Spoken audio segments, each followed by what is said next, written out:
जी, बिस्मिल्लाहिर्रहमानिर्रहीम। आज जो है हम लोग वीआर कॉमर्स के तवज्जुह से एक बहुत ही इम्पोर्टेंट टॉपिक पे बात करने वाले हैं। आई थिंक जो इस पूरे बिजनेस का बैकग्राउंड है या बैकबोन है वो इस चीज़ के ऊपर मुनहसर है कि आपने अपने प्रोडक्ट्स की शिपिंग कैसे करनी है अमेज़न तक या चाइना से यहाँ तक। वो पूरा सिस्टम जो है आज हम समझने वाले हैं। वो सारी जो पॉइंट्स हैं, वो सारी जो चीज़ें डिस्कस की जाती हैं जिनकी हमें आज तक समझ नहीं आई। कभी तक मुझे भी समझ नहीं आती क्या होता है सीआईएफ, क्या होता है डीडीपी, क्या होता है। ये सारी चीज़ें जो है आज मैं आपको पॉइंट बाय पॉइंट समझाऊंगा। इसका समझाने का मकसद ये है कि जब आप अपने सप्लायर के साथ डील करेंगे या शिपिंग एजेंट के साथ डील करेंगे तो आपको उस चीज़ का मालूम होना चाहिए। उससे फायदा ये होगा कि आपको वो चीट नहीं कर पाएगा किसी भी जगह पे। और नॉलेज इज पावर, और इसी चीज पे मेरा जो सारी मुनहसर है चीजें वो इसीलिए कर रहा हूँ। ये सब चीजें कि हर आदमी के पास नॉलेज होना चाहिए और सीख जरूरी है। ठीक है, आप यकीन करें कि जब तक मैं भी डेली कोई किताब या कोई नई चीज नहीं सीखता और मैं उस चीज को अपनी डायरी में जरूर मार्क करता हूँ कि आज मैंने ये चीज नहीं सीखी है, तो वो चीज जो है लर्निंग आपके साथ रहेगी हमेशा। तो आप सबसे मेरी गुजारिश है कि प्लीज आप लोग भी जो है अपनी चीजों को एनालाइज किया करें। आपने क्या लर्निंग नहीं ली है उसको एनालाइज करें और उस पर प्रैक्टिस किया करें। उससे ये होता है कि आपकी एक्सपर्टीज बढ़ती जाती है, आपकी स्किल्स ग्रोथ जो है वो बढ़ती जाती है। तो आज जो हम लोगों का टॉपिक है वो है शिपिंग गाइड। ठीक है, step by step shipping guide है। तो अभी मैं आप लोगों के साथ स्क्रीन शेयर कर देता हूँ ताकि हम लोग जो है आज अपना काम शुरू करें। अच्छा जी, आज थोड़ी क्लास लंबी होने वाली है तो आप लोगों को मेरे साथ बेयर करना पड़ेगा। और प्लीज आज जो है पूरे गौर से और पूरे ध्यान से मेरे साथ रहना है और इस चीज को आपने एक एक पॉइंट को हम लोग ने समझना है। तो आज का जो टॉपिक है step step by step guides to shipping to Amazon. अच्छा जी, Amazon FBA is incredibly temptation tempting. एक सेकंड, मेरी स्क्रीन जो है वो छोटी हो गई है। Okay, tempting to entrepreneurs, large businesses and even to people with no previous e commerce or business experience at all. ठीक है जी, अब अमेज़न एफबीए जो है नए आने वाले लोगों के लिए, ये जो नया बिजनेस कर रहे हैं, जो सीख रहे हैं इस चीज के बारे में, ई कॉमर्स के बारे में, उनके लिए एक बड़ी नई सी चीज है। एफबीए क्या मॉडल है? Fulfilment bye Amazon. उसमें क्या होता है कि हम लोग एक प्रोडक्ट सेलेक्ट करते हैं, उस प्रोडक्ट को हम सोर्स करते हैं, सोर्स करने के बाद उसको शिप करते हैं टू अमेज़न वेयर हाउसेज।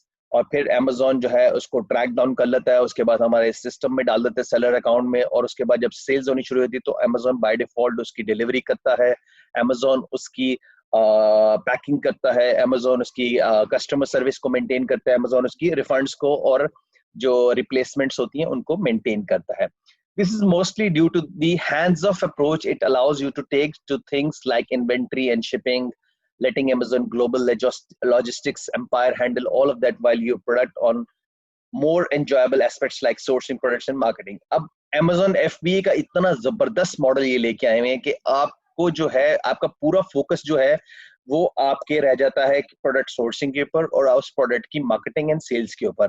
और बाकी सारी आपकी जो हेडेक है वो Amazon अपने पास ले लेते हैं। And that is the best model कि आम आदमी जिसके पास ये फैसिलिटीज नहीं है या जिसके पास ये नॉलेज नहीं है कि how to do this business, they will be able to do it. ठीक है, मैं भी आप जैसा था 6 महीने पहले और मुझे कुछ नॉलेज नहीं था, तो I have gained that knowledge, I have implemented that knowledge and I have started doing that practice in my life, और ग्रेजुअली आपकी ग्रोथ होती है, आपकी कामयाबी होती है। Despite this, newcomers can often get confused. जैसे अभी आज आप लोग बहुत ज्यादा कंफ्यूज होने वाले हैं, लेकिन आई विल अश्योर कि इंशाल्लाह आप लोग कहीं भी कंफ्यूजन ना हो और आप लोग कहीं भी जो है आप टेंशन में ना आ जाए कि भाई ये क्या चीज सिखा दी आज। तो जैसे मैं हमेशा आप लोगों के लिए चीजें आसान करके बताता हूँ, आज भी I will try to do it on my best level के आप लोग वो चीजें आसान आसान रहें। So get confused when it comes to the purpose of actually shipping products to Amazon and getting the whole thing up and running. With so many variables in play, it can seem intimidating at first when actually a bit of experience will show you it's pretty easy. देखिए, जब तक आपकी चीज में या आपकी आंखों के आगे से चीज गुजर नहीं जाती और आप सिस्टम्स को एक दफा देख नहीं लेते, तब तक वो चीजें आपको बहुत मुश्किल लगती हैं। एग्जाम्पल मैं आपको देता हूँ, एलजबरा जब तक मैंने फर्स्ट 6-7 में पढ़ना शुरू किया तो मुझे एक पल्ले ही नहीं पड़ता था एलजबरा क्या बला है। थ्योरम्स मुझे आज तक समझ नहीं है कि हम थ्योरम्स क्यों पढ़ते हैं। ज्योमेट्री का मुझे आज तक समझ नहीं आता उनकी ज्योमेट्री पढ़ते हैं, ठीक है। उसके बाद कैलकुलस की मुझे आज तक समझ नहीं है कि कैलकुलस क्यों पढ़ते हैं, ठीक है। जिसने इंजीनियरिंग करनी है उसको तो पढ़ते हैं, ठीक है, नॉर्मली। लेकिन हम लोग क्या करेंगे, हम जब तक उसके अंदर घुसे नहीं, उसको सीखा नहीं, अपने हाथ से किया नहीं, तो तब तक वो चीजें जो है क्लियर नहीं थी। लेकिन जब हमने कर लिया, एग्जाम्पल आज अगर मैं ग्रेड 10 की बुक पकड़ के उसको सॉल्व करना शुरू करूँ तो मुझे बहुत इजी लगेगा, क्योंकि I have gone through that practice. लेकिन ग्रेड 7 से 8 या 8 से 9 जाने वाला बच्चा जो है, उसके लिए वो बहुत डिफिकल्ट लगेगा। उसको जब तक उसके समझ में नहीं आएगा, वो आगे नहीं जा सकता। और याद रखिएगा, जो बच्चा रट्टा लगाता है वो कभी कामयाब नहीं होता। जो बच्चा समझ के चीजों को चलता है वो जिंदगी में उसको इम्प्लीमेंट भी करेगा। और आजकल की एजुकेशन है ही जो है एक्सपीरियंस बेस्ड पे है। और उसमें आपको लर्निंग्स ऐसी होनी चाहिए जिसके अंदर आप एक्सपीरियंस से गेन करो चीज, एक्सपीरियंस से आपको समझ है, आप करके देखो बच्चों को। एक्सपीरियंस रियल टाइम जो है एक्सपीरियंसेस आप करें, क्योंकि आप जब यूनिवर्सिटी से पढ़ के आते हो, जो उधर से पढ़ा होता है वो आप रियल लाइफ में आपको कुछ मिलता ही नहीं, वो चीज सब कुछ टोटली डिफरेंट होती है। So going blindly into it without doing your research has historically been pretty tough. However, as you are faced with a range of abbreviations like FTL, ASIN, FNSKU, and UPC with no idea what any of them mean. तो जब मैंने start किया तो मुझे भी समझ नहीं आती थी, मेरे भी छत के ऊपर से चली जाती थी कि भाई क्या चीजें हैं। और अब हमें समझ आ गई कि ASIN क्या होता है, FNSKU क्या होता है, UPC कोड क्या होता है, FTL क्या होता है। तो अब हमने जब ये सीख ली चीजें, तो अब हमारे लिए चीजें जो है बहुत आसान होनी शुरू हो गई। अब हम ऐसी स्टेज पे पहुंच गए अमेजोन की, कि अब हमसे कोई क्वेश्चन करे कि ये अमेजोन का ये इशू है, तो आप टक करके जो है वो आंसर दे सकते हैं, भाई इसका ये सोल्यूशन है, इसका ये प्रॉब्लम है, इसको ये इस तरह में सॉल्व करना है। With that in mind, welcome to our complete step by step guide to how to ship inventory to Amazon FBA। अब I will show you a step by step guide कैसे हम अमेजोन FBA पे चीजें लेके जाएंगे, ठीक है। So what you will need, अब जब अमेजोन पे डालने के लिए आपको क्या चाहिए होती हैं चीजें, इंपॉर्टेंट चीजें वो कौन कौन सी हैं वो हम देख लेते हैं। Before making a start, go through this checklist to make sure you have everything you need to run through the whole process. अब पूरा एक प्रोसेस है, ठीक है। अमेजोन पूरा जो है एक सिस्टम है, एक प्रोसेस है, आपने उस प्रोसेस से गुजरना है। अगर आप उस प्रोसेस से नहीं गुजरेंगे तो आपके लिए बहुत सारी मुश्किलात आने वाली हैं, ठीक है। अब उसके बाद नेक्स्ट पॉइंट होता है प्रोडक्ट्स, ठीक है। प्रोडक्ट्स क्या चीजें हैं, ये प्रोसेस में हमारी रिक्वायरमेंट है products. It goes without saying that you should already know what you're trying to sell and have the products ready to go either in your own storage, that is FBM, at home, or in your suppliers warehouse, that is आपके suppliers की तरफ चले जाओ, ये FBA की तरफ, जहां पे भी आपने जाना चाह रहे हो। आपको पहले पता होना चाहिए कि आप कौन से प्रोडक्ट लेके आ रहे हो, उस प्रोडक्ट को मुझे FBA करने में फायदा है या FBM करने में फायदा है। पहले तो अपने लॉजिक को क्लियर रखो, ठीक है। नहीं, अगर मैं FBA करूंगा मुझे ये कॉस्ट इनकर करनी पड़ेगी, अगर मैं FBM करता हूं तो मुझे टाइम इनकर करना पड़ेगा। कॉस्ट कम हो जाएगी लेकिन टाइम इनकर करना पड़ेगा। तो which model you want to go, you have to select by yourself. Quantity of cases, size and weight of cases and units per case. अब शिपिंग लाइन में केस बड़ी एक इंपॉर्टेंट चीज है, फैक्टर है, ठीक है। केस क्या होता है उस पर हम देखते हैं।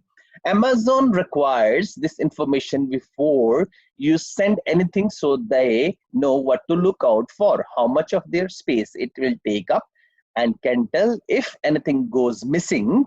If you're sending products directly from a supplier to Amazon, you will need to ask the supplier for this information and pass it on to Amazon before anything is dispatched.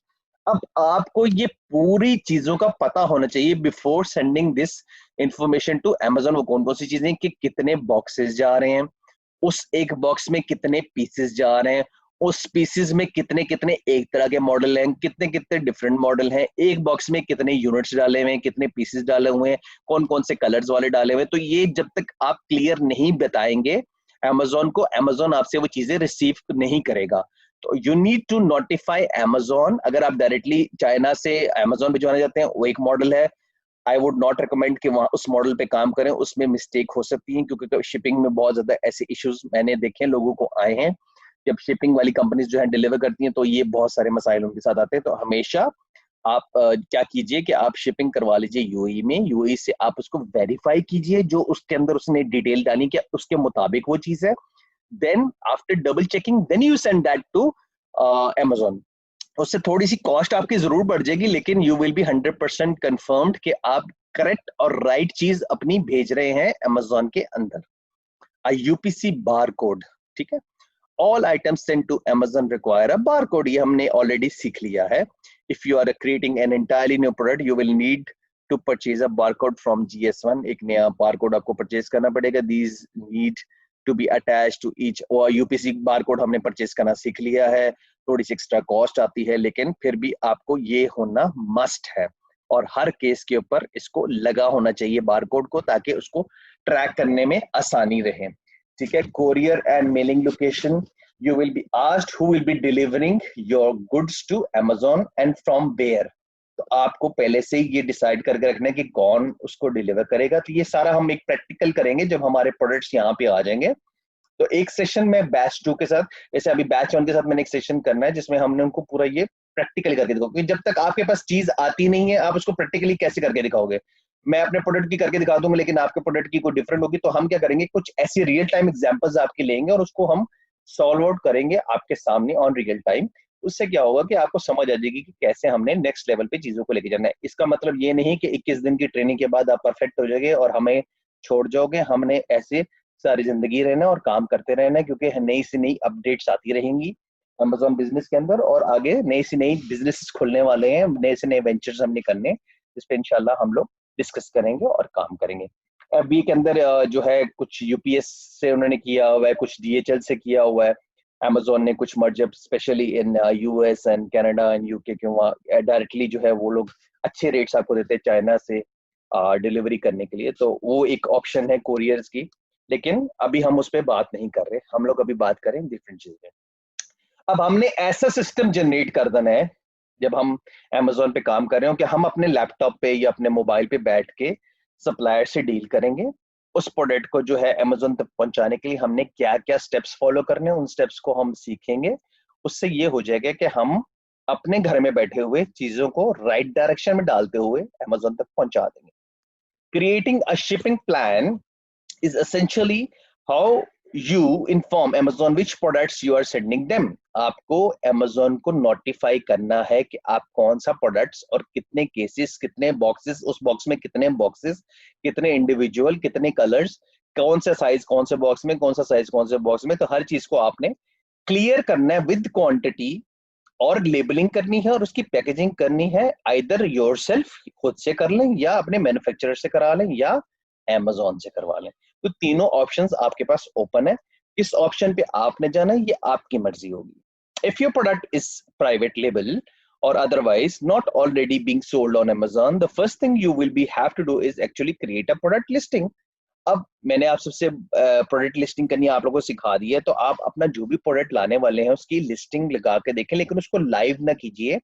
और उसमें देखिए कि क्या उससे कोई प्रॉब्लम तो आपको create नहीं हो रही. क्योंकि लिस्टिंग करने में भी प्रॉब्लम आती है. जैसे बैच 1 के कुछ स्टूडेंट्स को ये आ रही थी प्रॉब्लम, तो उनके सिस्टम्स में आ रहे आते कि कुछ आया था. तो you need to do it before in hand कि आपका प्रोडक्ट आप तक पहुंच जाए. उससे पहले पहले आप लिस्टिंग लगा के देख लो अगर कहीं पे एरर आ रहा है, कोई मसला मसाइल आ रहा है.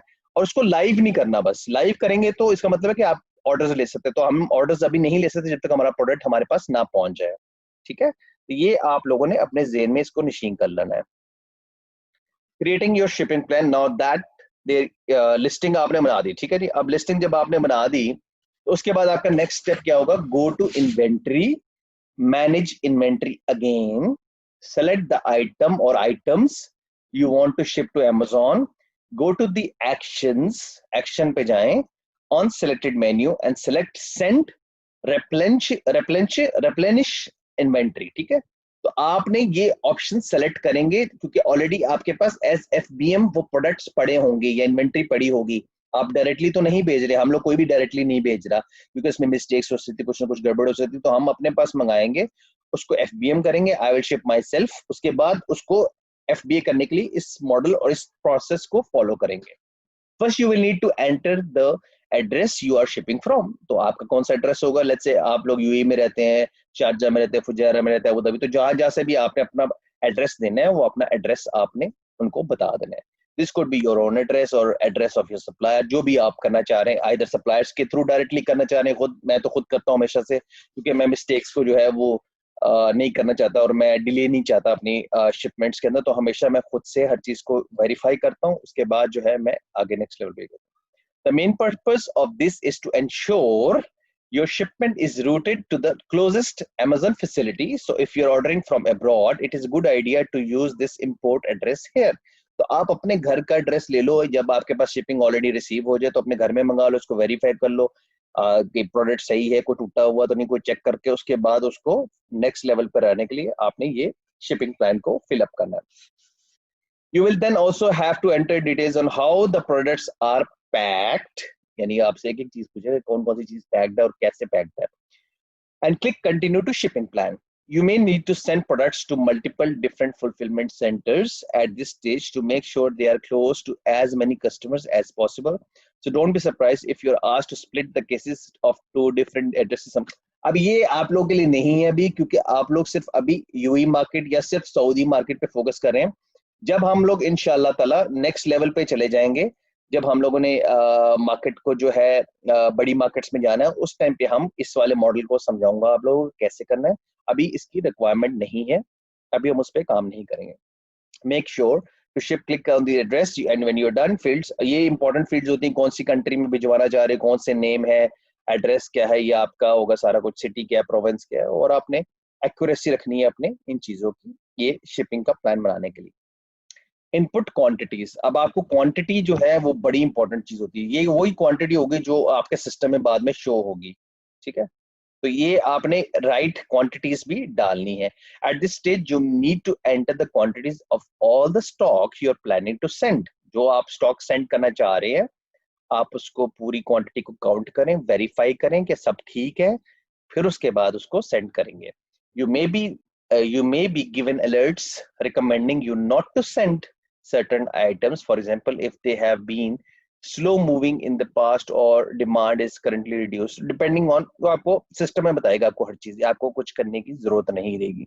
You can also use a copy of a previous plan, जो ऑलरेडी आपने पहले भेजा होगा, उसी प्लान को अगर दोबारा आप कर सकते हैं तो भी आप रीस्टॉकिंग के लिए, लाइक एग्जांपल आपने 200 पीस मंगाए और खत्म हो गए तो दोबारा आपने भेजने, तो उसी को कॉपी पेस्ट करके आप दोबारा भेज सकते हैं. It's super important to get all these details correct, as Amazon will happily turn your cases away if something turns up differently to how they are expecting or without the proper packaging and labeling. अगर labelling और packaging में गड़बड़ हुई तो Amazon ने reject कर देना और आपको कहना भाई उठा के ले जाओ अपना सामान वापस. बहुत ध्यान से, बहुत स्क्रूटनाइज करके, बहुत वेरीफाई करके उसके बाद ही जो है हम इसको Amazon तक पहुंचाएंगे. ठीक है जी, ये अब आप लोगों ने इस चीज को, इस पॉइंट को जो है ये याद रखना है. ये हमारे लिए इनपुट क्वांटिटी जो है वो चेक करनी है, वेरीफाई करनी है, बॉक्सेस को चेक करना है, वेरीफाई करना है, और उसके बाद ही हमने नेक्स्ट लेवल पे जाना है. अब जब कि हमने वो डाली, इंफॉर्मेशन डाली, उसके बाद हमने क्या करना है, now is a great time to check out Amazon packaging requirements to make sure you don't fail to comply with any. अब आपने क्या करना है, आपने सेलर अकाउंट में जाके Amazon की पैकेजिंग की रिक्वायरमेंट्स को देखनी है. वो क्या साइज देखना है कि कौन सा साइज किस सीरीज में आता है, कौन सा बड़ा आता है, कौन सा वो स्मॉल साइज में लेते हैं, कौन सा मीडियम साइज में लेते हैं, कौन सा ट्रक लोड में लेते हैं. तो वो सारे लोड्स की डिफिनेशन जो है वो आपके सेलर अकाउंट में पड़ी होती हैं. आप सर्च बार में जाके पैकेजिंग रिक्वायरमेंट्स लिखेंगे तो आपको रिक्वायरमेंट्स आ जाएंगे आपके एरिया वाइज लोकेशंस के हिसाब से. So go to prepare products, then select prepare required. You will be given details on how each product needs to be prepared here, and will have to make sure this is done correctly to avoid any products being turned away. तो आपने बहुत ध्यान से जब production की requirements देख लेनी है, उसके मुताबिक उसको पैकेजिंग करनी शुरू कर देनी है. और once again you can either manage this yourself or get the supplier to do it. मैं सप्लायर पे बिलीव नहीं करता क्योंकि उसको तो अपने प्रोडक्ट से मतलब है, लेकिन ये बिजनेस मेरा है तो इसलिए I do it my self. तो आप लोग उससे भी एक्सपेक्ट करूंगा कि you should do it your self only rather than expecting it on supplier. Supplier के लिए वो इम्पोर्टेंट नहीं है, लेकिन हमारे लिए वो इम्पोर्टेंट है क्योंकि हमारा पैसा लगा हुआ है. There is also the option of allowing Amazon to do this for you, meaning you can essentially skip this step and just make sure the products are sent in a timely and well packaged manner, but this will incur extra fees. या आप Amazon को भी कह सकते करने को, लेकिन पैसा देना पड़ेगा भाई. Amazon हर चीज के छोटे से काम का भी पैसा मांगेगा आपसे. तो अगर पैसा देना चाहते हो, नहीं कर सकते, टाइम नहीं है, Amazon को कह दो वो कर लेगा आपके लिए. तो हमने तो पैसे को कट करना है ना, हमने तो कॉस्टिंग कम करनी है, तो कोई मसला नहीं है. हम लोग 1 घंटा अपने काम को और दे देंगे, मसला नहीं. एक दिन करना है ना पैकेजिंग का काम, बाकी दफा चलेगी तो खत्म, फिर आप जब तक बिकेगी तब तक आप उस पर बैठे रहेंगे. As a new startup or sole trader with limited resources, it is usually best to save a bit of money. ये मैं हमेशा आप लोग तो भाई शुरुआत में पैसा खर्च नहीं करना फजूलियात पे, एक्शंस पे, शो ऑफ्स पे। अगर आपने शुरू में पैसा खर्च कर लिया, जो बचत होगी वो यूज हो गई, फिर बाद में रोगे, फिर कहोगे किस काम में डाल दिया, तो हमने वो चीज नहीं करना। For more established brands with more funds to hand, you may find it easy to save money and avoid any mistakes by letting them do it. Once you're ready, click continue. जब ये आप सारी चीजें ready कर लें तो आपने continue पे क्लिक कर देना। उसके बाद आपसे पूछेगा भाई लेबलिंग करना, ठीक है जी। अब जब आपने बॉक्सेस रेडी कर लिया as per the requirements of Amazon, आपसे कहेगा कि भाई अब फुलफिलमेंट सेंटर में डालने के लिए आपको लेबल्स लगाने पड़े। लेबल्स क्या होते हैं? वो स्टिकर्स होते हैं जिसको बारकोड ट्रैकिंग कर लेते हैं, उससे इजी चीज। So you can essentially either pay Amazon to label them for you, print labels directly and attach them yourself, or use previously existing UPC codes for product that have them already। अगर पिछले UPC code लगे तो उसको print टक टक टक टक करके लगाई जाओ, या खुद से प्रिंट कर लो सिस्टम से जनरेट करके आप पेस्ट कर दो, या अपने सप्लायर को भी भेज सकते हो डायरेक्टली, वो कर दे। तो हम हमेशा सप्लायर के थ्रू ये करवाते हैं। Click onto the labeling requirements section to see which products cannot be accepted without the correct labeling। तो ये देख लेना कि कौन सी लेबलिंग की रिक्वायरमेंट्स अगर आपने पूरी नहीं करी और अगर विदाउट लेबलिंग आपने कुछ भेजा तो वो एक्सेप्ट नहीं किया जाएगा। तो लेबलिंग पे मैं, आप लोगों ने परेशान नहीं होना, मैं आप लोगों को रियल टाइम एग्जांपल के साथ कराऊंगा, लेकिन अभी नहीं, क्योंकि अभी आप लोगों के प्रोडक्ट्स नहीं है। जब आपके प्रोडक्ट्स आ जाएंगे तो मैं आपको रियल टाइम पे एक बंदे का करके दिखा दूंगा। Amazon maintains its own guide to product barcode guidelines, so it's worth checking regularly in case of anything। तो आपने क्या करना है कि सॉरी एक लाइन रह गई थी। You can then download these barcodes directly from this page and print and attach them yourself, email them to your suppliers to attach, or simply select Amazon in the Who labels section to absorb the extra cost and यानी कि आपको कह रहा है कि आपने अपने supplier को भेजना है, खुद करना है, या आपने Amazon को करना है। अगर Amazon को तो वो तो पैसे चार्ज करेगा, छोटे से छोटे काम के भी पैसे चार्ज करते, तो हम अपने सप्लायर को भेजेंगे प्लीज वो लेबल्स लगा दो हमारे मुताबिक, ठीक है जी।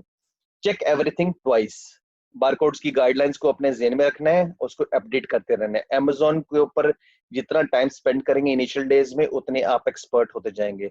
जितना Amazon के सेलर अकाउंट से दूर रहेंगे आप, उतने आपको चीजों की समझ नहीं आएगी। ट्राई करो, गलत करोगे, फिर दोबारा करो, एक्सपीरियंस लो। इस चीज को बार बार करने से जो है वो चीजें आसान हो जाती हैं, लेकिन with generally with real time experience. ऐसा नहीं कि बोंगियां मारनी है हम लोगों ने, ठीक है। Check everything twice. Once a shipment is accepted and approved, you will struggle to delete it or alter quantities। एक दफा अप्रूव होगी तो फिर आप कुछ चेंज नहीं कर पाओगे। तो बहुत ध्यान से देखना है और कैसे करना है उसके मुताबिक आपको करना है। As a result, you want to double and triple check all of the details at this point to make sure you're 100% तो कह रहे, मैं 110% कहूंगा, ready to go ahead and haven't made any errors। ठीक है जी।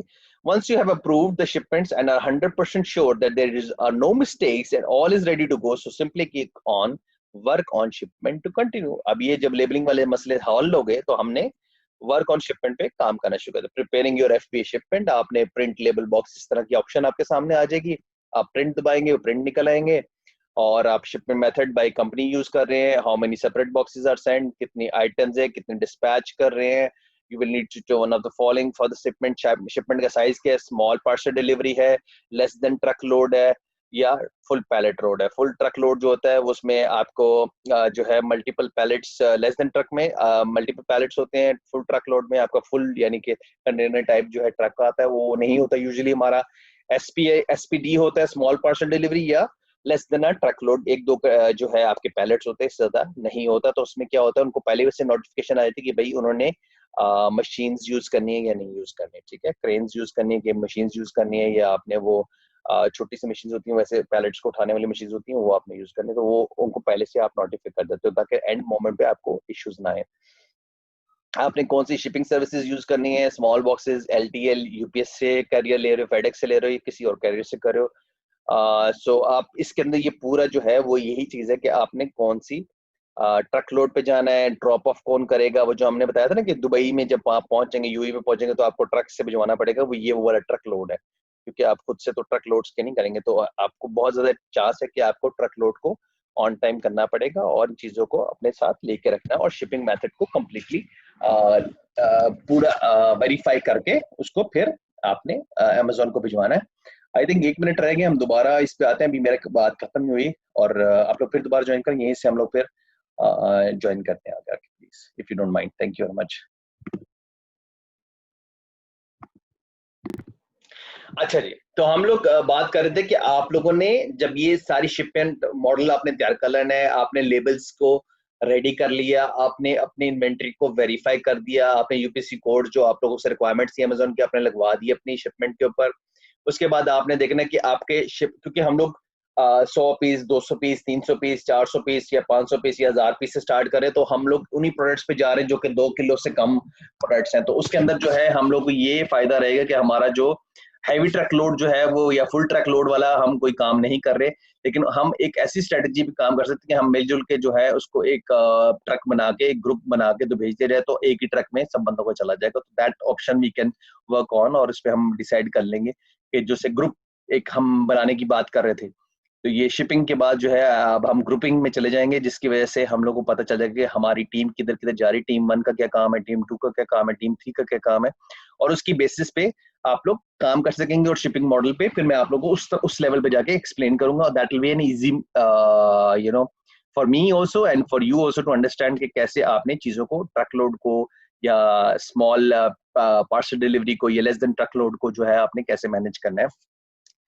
जो रिक्वायरमेंट डिटेल्स है वो यही है कि आपके बॉक्स की मेजरमेंट्स क्या होनी चाहिए, एक बॉक्स में कितने सैंपल्स हैं, एक पैलेट में कितना आएगा, ये सारी चीजें जो हैं वो आपको आपका सप्लायर बता देता है। आप पहले से ये इन्फॉर्मेशन अपने पास रख लेते हैं, और आपने मेजर जो काम करना है वो क्या करना है। ये छोटी चीजें, इस पे इतना फोकस नहीं करना मेरा भाई। हमारे लिए इंपॉर्टेंट क्या है, हमारा प्रोडक्ट सिलेक्शन, हमारे हाउ टू सेल प्रोडक्ट। ये अब नेक्स्ट जो हमारे आने वाले टॉपिक्स हैं वो how to sell products and how to sell globally, और ये सब हम लोगों ने देख लिया है, ठीक है। अब हमने करना है कि अब बेचना कैसे। चले, अब तो हमने यहाँ तक तो ले आए अपने प्रोडक्ट को, अब असल काम जो है वो है बेचना, जिधर से हमने पैसे बनाने हैं। तो उसके ऊपर जो है हम लोग काम करेंगे, और हम लोग इन चीज़ों को फॉलो करेंगे, स्टेप्स को। मैं आप लोगों से ये वीडियो डेफिनेटली अपलोड करूंगा, क्योंकि ये it's a very important video, और आप लोग इसको जो है बार बार जाकर देख सकेंगे। और ये मैं आप लोगों के साथ जो है पीपीटीज भी जो है ग्रुप्स में शेयर कर दूंगा, क्योंकि अब जैसे हमारा 21 बैच खत्म होगा, तो जब आप लोग एक मेरी वेबसाइट पे आकर रजिस्टर करेंगे, तो ये सारी चीजें आपको वहीं से मिल जाएगी, आप वहां से डाउनलोड कर सकेंगे चीजों को। तो I will make your life easy definitely, कि आप इन चीजों को अपने पास रखें। और हमारा मेजर काम होगा ऑर्गेनिक रैंकिंग्स करना। ऑर्गेनिक रैंकिंग कैसे करेंगे, कीवर्ड्स के ऊपर, उस पर एक सेशन मैंने लेना है इंशाल्लाह। क्योंकि जब शिपिंग होगी और लिस्टिंग होगी, उसके बाद हमारी रैंकिंग करवानी है हम लोगों को, और सेल्स जनरेट करनी है। और पीपीसी पे हमने एक टॉपिक, हमारा 2 3 4 रह गए टॉपिक्स, और एक फाइनल होगी जो लास्ट डे हमारा होगा, उसमें हम लोग सीखेंगे कि हमने कैसे from first day till last date हम प्रैक्टिकली करेंगे चीजों को, और आप लोगों के लिए साथ रहेंगे। इसका मतलब ये नहीं कि you are discontinuing with me, you will be continuing with me definitely. और आगे हमने बहुत और भी चीजें हैं जो हमने सीखनी है। और लास्ट डे जो होगा वो थोड़ा फिर एक सख्त हम लोग सेशन करेंगे, जिसमें आपको बताऊंगा hard and core rules for Amazon business. तो उस पर हम इंशाल्लाह बात करेंगे। आगे हम चलते हैं, इसके ऊपर नेक्स्ट लेवल क्या है। अच्छा जी, अब ये वो टर्म्स हैं जो आपके साथ आपका सप्लायर इस्तेमाल करेगा, आपके साथ आपके शिपिंग वाले एजेंट्स इस्तेमाल करेंगे। तो ये टर्म्स आपको मैं समझाने वाला हूँ आज। EXW, ये बड़ा आपको नॉर्मली मिलेगा, और हर बंदा जो है इसके बारे में पूछेगा EXW क्या चीज है। EXW का मतलब होता है seller makes the goods available at there premises or at another named place. This term places the maximum obligation on the buyer and the minimum obligation to the seller. The ex-works term is often used when making an initial quotation for the sale of goods without any cost included. अब इसका मतलब ये है कि जब आपका supplier आपको करे ये प्राइस विद EXW, इसका मतलब क्या है कि आपने खुद से जाके उसके वेयर हाउस से उठानी है या उसकी कंपनी से उठानी है, और एक उसको एक पॉइंट बता देना कि इस पॉइंट पे मेरा प्रोडक्ट को पहुंचा दो। वो खर्चा जो है वो आपने करना है, सप्लायर नहीं करेगा। तो EXW का मतलब होता है कि आपने उस जगह से उठा के अपने सप्लायर तक, अपने शिपिंग एजेंट तक पहुंचाना है, वो खर्चा आपके ऊपर है। तो EXW का मतलब समझ आ गया। एक्स वर्क्स, एक्स वर्क्स क्या है कि आपने सप्लायर को कहा, भाई सप्लायर ने कहा भाई मैं अपना प्रोडक्ट रेडी करके तुम्हारा माल डब्बे शब्बे तुम्हारे इधर रख दूंगा, तुमने खुद आके उठाने, खुद अपने शिपिंग एजेंट के पास लेके जाना है। ये हल्की और इजी अल्फाज में मैंने आपको EXW समझा दिया, ठीक है। इसमें मैं आगे ज्यादा एक्सप्लेनेशन करने की जरूरत नहीं, क्योंकि आपको बेसिक चीज पता होनी चाहिए आपको इतनी ज्यादा, क्योंकि आपने कोई शिपिंग एजेंट थोड़ी बनना है, आपने तो बिजनेसमैन बनना है। तो आपके लिए ये सिर्फ ये चीज है कि आपका जो बायर होता है वो सारी इनकर करता है कास्ट को, जो कि शिपर से आपने लेके आना है, फ्रॉम सप्लायर टू शिपर, वो आपने कॉस्ट बेयर करनी है, जो सप्लायर है वो बेयर नहीं करेगा। एफसीए, अब एफसीए क्या होता है? The seller delivers the goods cleared for export at a named place, possibly including the seller's own premises. The goods can be delivered to a carrier nominated by a buyer or to another party nominated by the buyer. यानी कि उसने एक agent के पास आपको free career, यानी कि वो delivery आपको फ्री दिलवा रहा है और आपको आपके पॉइंट के ऊपर वो डिलीवरी करवा देगा। आपने भाई जी मुझे दुबई के अंदर चाहिए, ये मेरा एजेंट है, इसके पास मुझे वो डिलीवरी चाहिए, तो वो सारा कुछ एक्सपोर्ट क्लियर कराएगा, सारा कुछ करा के आपके पॉइंट पे पहुंचा देगा। इसे कहेंगे एफसीए। मैं इससे ज्यादा डिटेल आपको नहीं बताऊंगा क्योंकि फिर आप कंफ्यूज हो जाएंगे। तो एफसी का मतलब क्या है कि फ्री कैरियर, और क्या है वो? Seller delivers the goods cleared for export, export के लिए रेडी करके, डॉक्यूमेंट्स रेडी करके आपके एजेंट के पास पहुंचा देगा या आपकी प्रॉपर्टी में पहुंचा देगा। ये आपका हो गया एफसीए। अब सीपीटी क्या होता है? कैरियर कैरेज पेड टू, ठीक है जी। अब ये क्या चीज होती है, ये समझ लेते हैं हम लोग क्या होती है। CPT replaces the CNF, cost and freight, and CFR terms for all shipping modes outside of non-containerized sea freight. The seller pays for the carriage of the goods up to the named place of the destination. Example, Gonju से आपका जो seller है उसने इधर तक पहुंचा दिया आपको सामान दुबई तक, ठीक है। इसमें CNF या कैरेज उसने पूरी शिपमेंट उसने पे कर दी, ये भी ऑप्शन होती है। However, the goods are considered to be delivered when the goods have been handed over to the first or main carrier, so that the risk transfers to the buyer upon handing goods over to the carrier to the next shipment in export of the country. इसका मतलब क्या है कि उसने आपका सामान जो है वो शिपिंग मोड के थ्रू, कंटेनर के थ्रू उस तक पहुंचा दिया, नॉन कंटेनराइज्ड के अंदर उसको पहुंचा दिया और हैंडओवर आपको कर दिया, और आपने उसके बाद लायबिलिटी आपकी होगी उस तक, जब तक पहुंचाया नहीं आप तक तब तक उसकी लायबिलिटी है, उसने पूरा खर्चा उसने किया है। अब CIP क्या होता है? कैरेज एंड इंश्योरेंस पेड, यानी कि इन केस आपने कैरेज, उसने कहा जी मैं खुद ही करूंगा, मैं आपको डिलीवरी भी करा दूंगा और आपकी इंश्योरेंस भी करा के देता हूँ, CIP कहेंगे। इंश्योरेंस का मतलब ये कि अगर रास्ते में आते हुए कुछ गड़बड़ होगी, कोई जहाज डूब गया, कोई अटैक हो गया, तो सारी जो चीजें हैं वो आपकी इंश्योर्ड होंगी और आपको कोई मसला नहीं आएगा। 100% होता है, और ये हर मॉडल पे हो सकता है। वो बाय रोड भी हो सकता है, बाय सी भी हो सकता है, बाय एयर भी हो सकता है। बाय एयर तो यूजुअली होता ही है, वो सी में उन्होंने कॉस्ट में इंक्लूड किया होता है, लेकिन बाय सी और बाय रोड आपकी मर्जी होती है, आपने CIF कराना है या नहीं। DAT होता है डिलीवर्ड एट टर्मिनल। अब टर्मिनल क्या होता है? टर्मिनल पोर्ट्स को कहते हैं, ठीक है। टर्मिनल जैसे दुबई एयरपोर्ट एक, फिर जावजा है एक, फ्रीजोन अबू धाबी पोर्ट है, फुजैरा पोर्ट है, शारजा पोर्ट है, ये टर्मिनल तक। उसके बाद अंदर, टर्मिनल से अंदर लेके आना आपकी जिम्मेदारी होगी। The intercom requires that the seller delivers the good unloaded at the terminal, यानी आपने भाई मुझे चाइना से आपने डिलीवर करना है और दुबई पोर्ट पे आप मुझे डिलीवर कर दो, यहाँ तक उसकी जिम्मेदारी है, उसके बाद आपकी जिम्मेदारी है। इसका मतलब DAT का क्या मतलब? डिलीवर्ड एट टर्मिनल का मतलब क्या हुआ? आपका सप्लायर ने आपका सामान जो है दुबई टर्मिनल पे या अबू धाबी टर्मिनल पे या फुजैरा टर्मिनल पे या शारजा पे पहुंचा दिया, उसके बाद इंपोर्ट अंदर लेके आना वो आपकी जिम्मेदारी। क्लियर? मैं आपको बेसिक इजी इजी लैंग्वेज में समझा रहा हूँ। DAP, अब DAP क्या होता है? Delivered at place.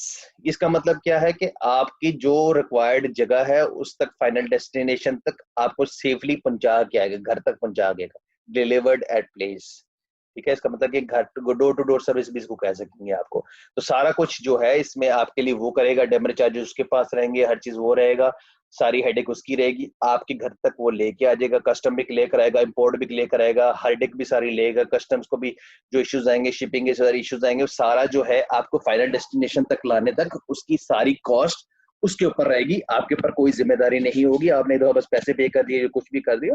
जैसे मैंने आपको कहा कि हम लोग आपको एक सर्विस देंगे, डोर टू डोर सर्विस, वो ये DAP हो गया, डिलीवर्ड एट प्लेस, यानी आपकी जगह पे एक आके, यानी एक डेजिग्नेटेड जगह पे आ जाएंगे, वहां से आपने उठा के अपना जगह पे ले जाएंगे, तो इसे DAP। अब DDP क्या होता है? ये भी आप लोगों ने सुना होगा, बहुत सारे जो आपके जो सप्लायर्स हैं वो ये कहते हैं DDP का है, डिलीवर्ड ड्यूटी पेड, यानी इंपोर्ट ड्यूटी के साथ पे कर देंगे वो आपको, ठीक है। तो इम्पोर्ट ड्यूटी और टैक्सेस जो है वो भी पे कर देंगे वो लोग। तो इसमें जो डीएपी में है वो सारा कुछ ये डाल सकते हैं, या उसके अंदर कभी कभी नहीं डालते, उनकी अपनी मर्जी होती है। वो आपसे सेलर की, सप्लायर की, और आपकी अपनी डील है कि आपने क्या बनानी है। वो डीडीपी देता है आपको, ये डीएपी देता है। डीएपी में आपको वो हर चीज करके देगा, डीडीपी में आपको खाली डिलीवर करके पे कर देगा, और आपको हर चीज लोडिंग और अनलोडिंग का सारा रिस्पॉन्सिबिलिटी आपकी होगी, ठीक है।